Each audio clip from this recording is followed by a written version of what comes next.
السلام علیکم عزیز طلباء، آج ہم 10ویں کلاس کا یعنی کلاس میٹرک کا سبق نمبر 14 پڑھ رہے ہیں، جس کا عنوان ہے خطوط رشید احمد صدیقی۔ تو چلے ہم چلتے ہیں اسکرین کی جانب، تاکہ اسکرین پہ جا کے میں آپ کو یہ تمام خطوط پڑھ کے بھی سناؤں اور ساتھ ہی ہم آج اس کی مشق بھی کریں گے۔ تو چلتے ہیں اسکرین کی جانب۔ عزیز طلباء، ہم اسکرین پہ آ گئے ہیں اور آج ہم کلاس میٹرک کی کلاس کا سبق نمبر 14 پڑھ رہے ہیں، جس کا عنوان ہے خطوط رشید احمد صدیقی۔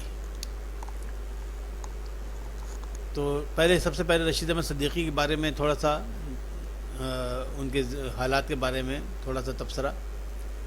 رشید احمد صدیقی 1896 میں پیدا ہوئے اور 1977 کو ان کا انتقال ہوا۔ رشید احمد صدیقی اتر پردیش کے قصبہ مریاحو ضلع بلیا میں پیدا ہوئے۔ ابتدائی تعلیم کے بعد جونپور چلے گئے، جہاں انہوں نے 1914 میں انٹرنس پاس کیا، انٹر یعنی کلاس 12 انٹرنس پاس کیا۔ گھریلو حالات سازگار نہ تھے، اس لیے انٹر اور بی اے کی تیاری کے ساتھ ساتھ کئی ملازمتیں بھی کرنی پڑیں۔ 1921 میں علی گڑھ سے ایم اے اردو امتیاز کے ساتھ پاس کیا اور علی گڑھ مسلم یونیورسٹی میں اردو کے لیکچرار ہو گئے۔ 1958 میں یہیں سے بطور صدر شعبہ اردو سبکدوش ہوئے۔ بقیہ عمر علی گڑھ ہی میں گزری اور یہیں پیوند خاک ہوئے، یعنی وہیں پہ ان کو دفن کیا گیا۔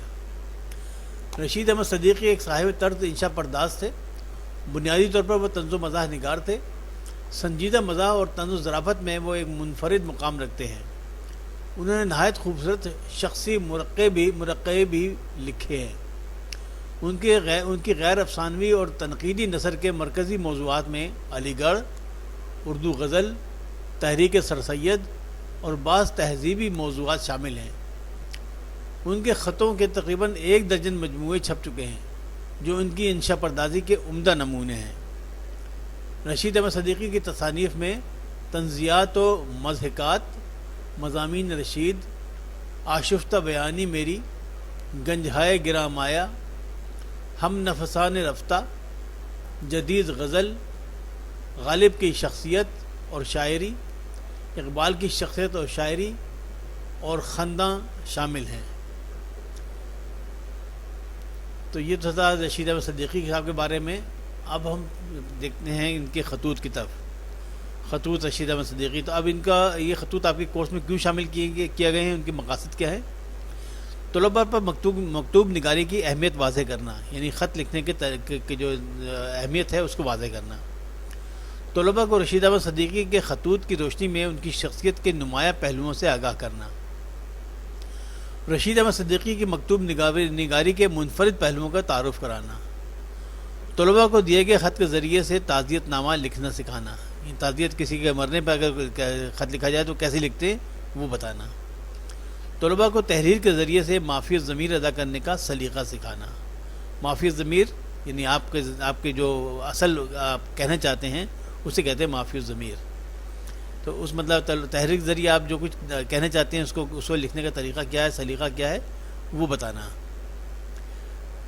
اچھا، اب یہ پہلا ان کا خط ہے رشید احمد صدیقی کا بنام ڈاکٹر محمد حسن۔ یہ ذاکر باغ یونیورسٹی علی گڑھ سے انہوں نے لکھا، اتوار 27 فروری 1973 کو۔ ڈاکٹر صاحب محترم، سلام شوق۔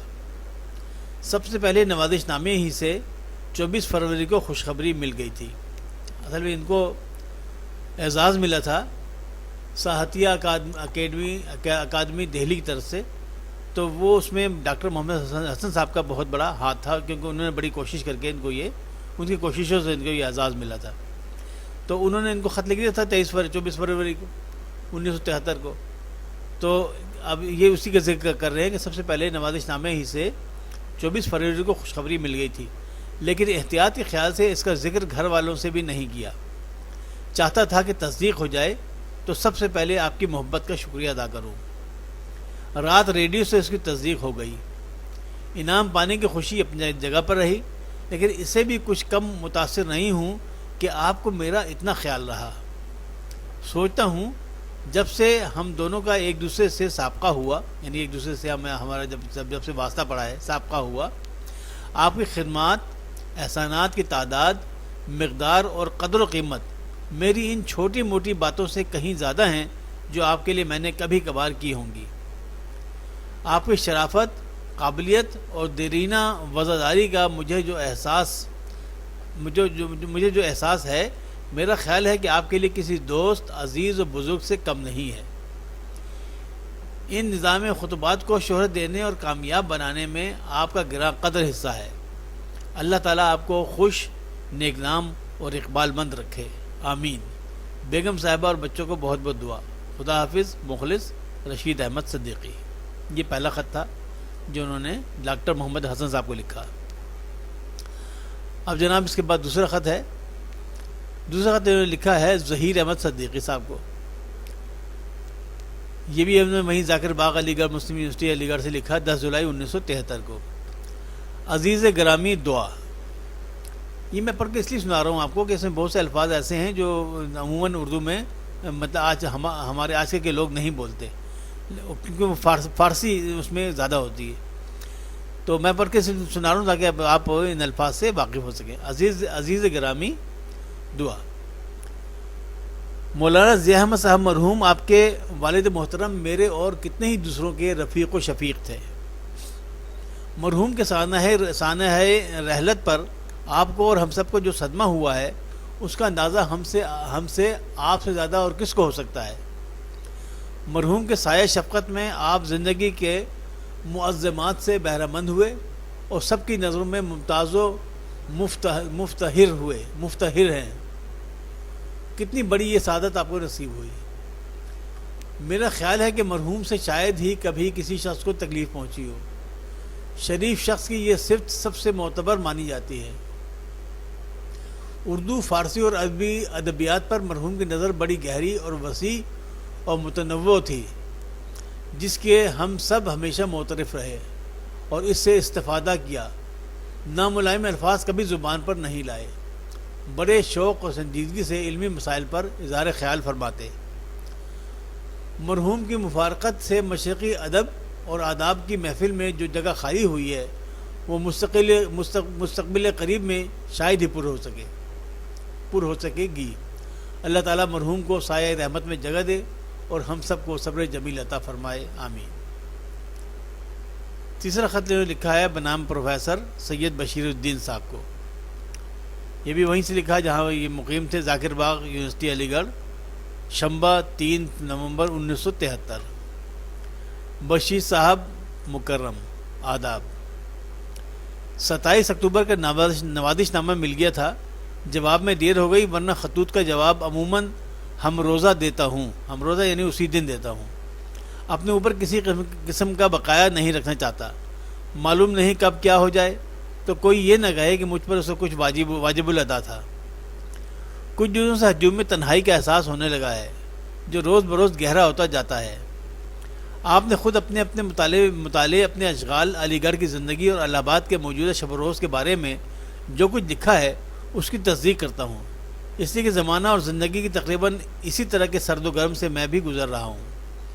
کچھ احوال بدلے ہوئے ملیں گے، لیکن ان سے کوئی فرق نہیں پڑتا۔ موجودہ صدی کی ابتدا میں تقریباً 30-40 سال تک ہر متوسط مسلمان گھرانے کا یہی نقشہ رہا ہے۔ ان خاندانوں کی کچھ مشترکہ خصوصیات و روایات اور رجحانات تھے جن کا سرچشمہ مذہب، اخلاق، تاریخ اور تہذیب تھی، جن کی پیروی اطراف و جوانب میں دور دور کی جاتی تھی۔ اطراف و جوانب یعنی آس پاس دور دور کی جاتی تھی، کسی نہ کسی حد تک اب بھی کی جاتی ہے، اور اس کے بھلے یا برے نتائج سامنے آتے رہتے ہیں۔ ان خصوصیات کے نمونے اور نمائندے ہر مشترک خاندان کے افراد میں کچھ دنوں پہلے تک مل جاتے تھے۔ ان کی ابتدائی تعلیم و تربیت گھر پر یا مشترک مکتبوں، بالعموم مساجد میں ہوتی تھی۔ مزید مطالعے کا کام گھر کے مختصر ذخیرے کتب سے لیا جاتا، جن میں مذہبی، اخلاقی اور تفریحی کتابیں ہوتیں۔ گھر کی یا گھریلو کتابیں اور عزیزوں بزرگوں کے شریفانہ طور طریقے اور ان کی دی ہوئی روایات ہوتی، جو ابتدائی عمر کی ہماری تخیل یعنی امیجینیشن کو گرمی اور جلانی بخشتی۔ اسی تخیل کو لیے ہوئے ہم پایہ تخیل کو اس کو لیے ہوئے ہم یا یہ تخیل ہم کو لیے ہوئے علی گڑھ میں داخل ہوئی۔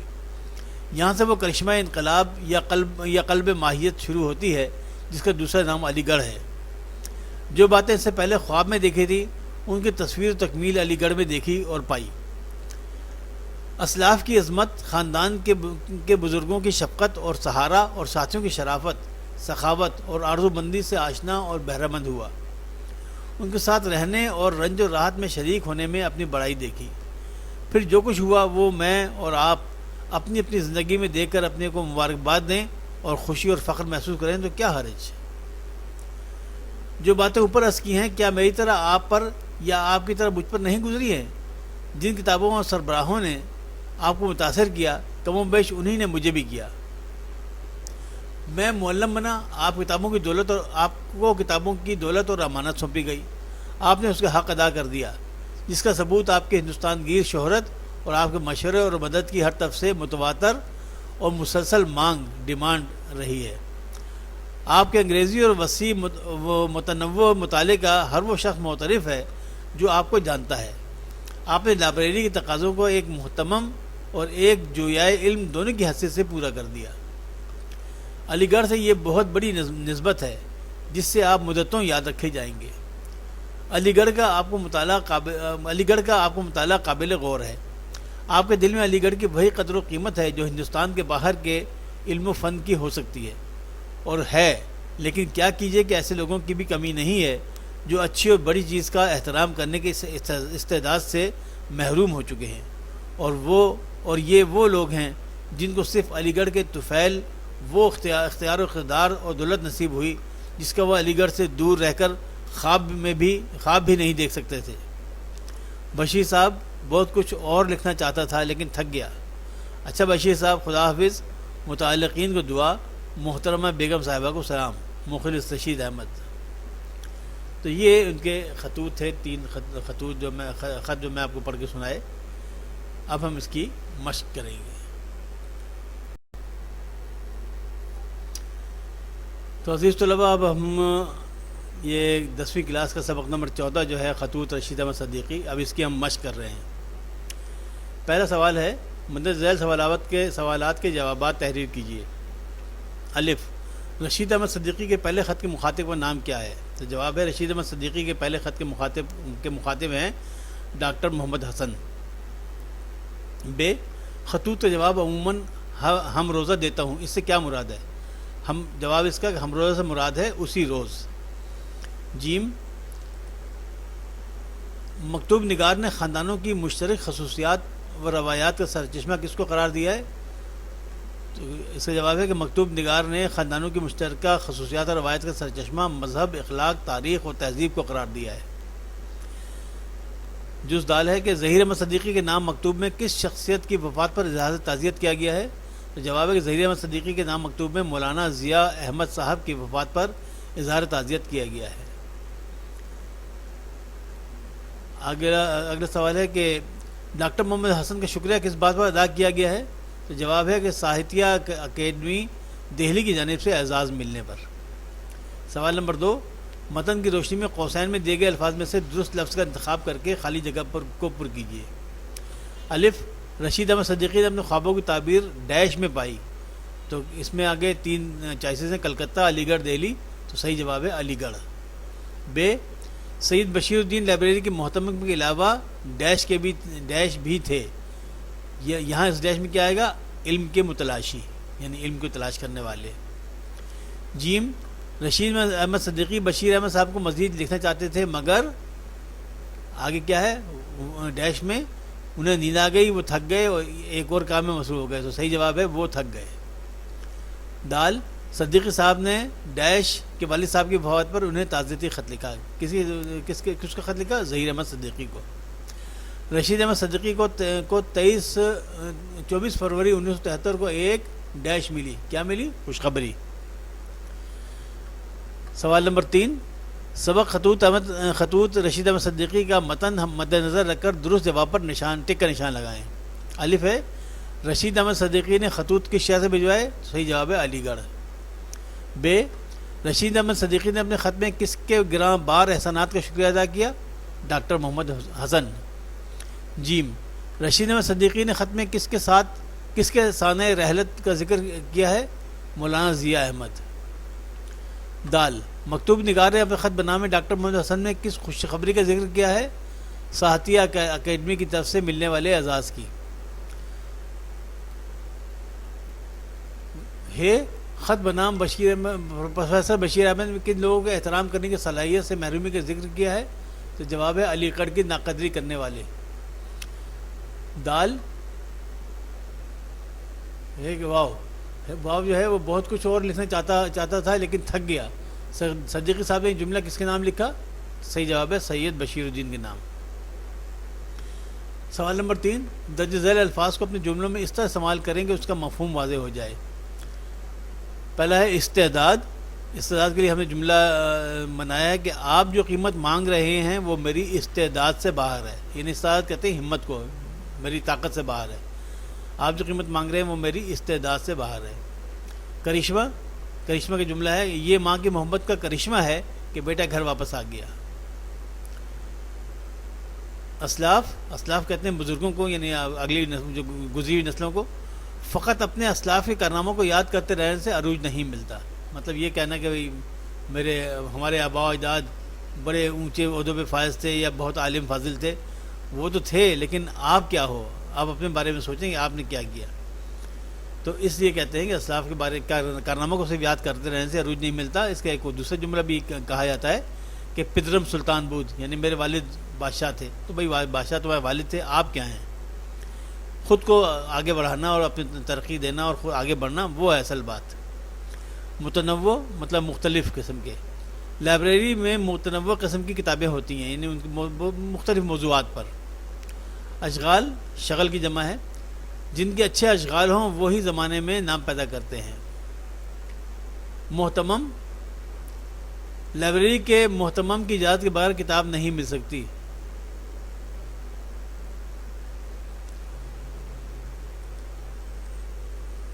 یہاں ایک میم کا اضافہ اور کر لوں، محتمم،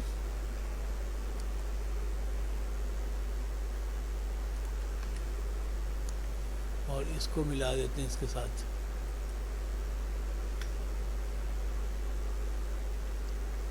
بے یار،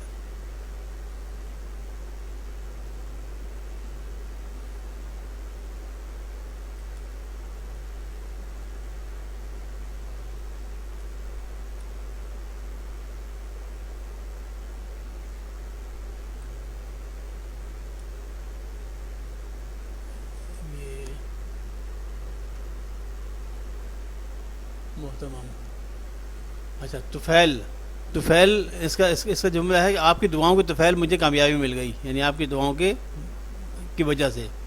سعادت، آپ کی شاگردی میں رہنا بھی بڑی سعادت ہے۔